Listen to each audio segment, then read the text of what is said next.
J'étais en sueur, en pleurs, c'était l'horreur. J'avais l'impression, en fait, de rentrer dans un trou profond sans fin.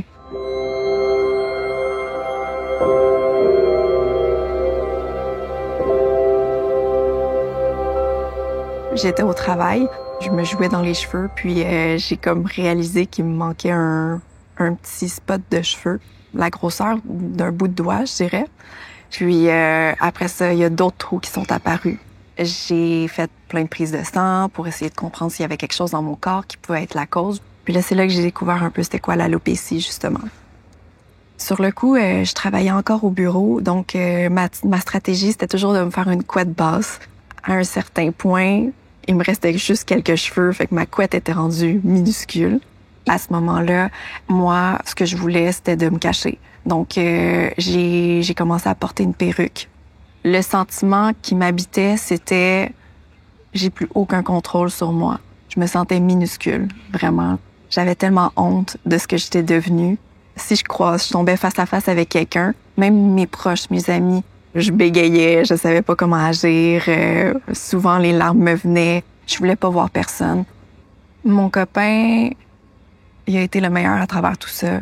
Il avait beau me dire que j'étais la plus belle, mais c'était pas nécessairement quelque chose que je croyais. Un jour, on est partis en voyage, mon copain et moi. On se promenait dans la rue en fin de journée, puis on a croisé quelqu'un qui avait l'alopécie, une fille. Elle était magnifique.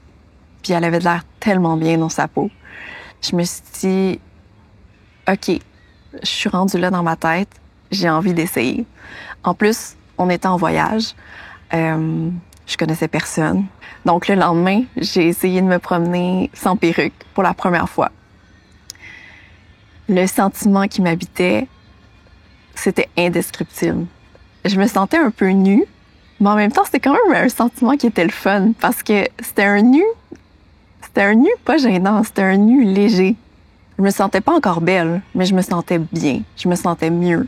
Quand je suis revenue, j'avais un souper de prévu avec des amis à Montréal, dans un lieu qui était vraiment où tout le monde va, tout le temps. J'avais pas dit à mes amis que j'allais arriver ce soir-là sans perruque. Je m'étais dit, si je leur dis, ça va trop me stresser. Donc, je suis arrivée sur place, je me suis stationnée. Je suis restée au moins 20 minutes dans l'auto à attendre. Je me disais, oh mon Dieu, est-ce que je le fais?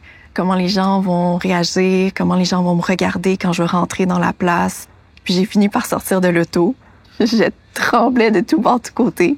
Je suis rentrée dans la place.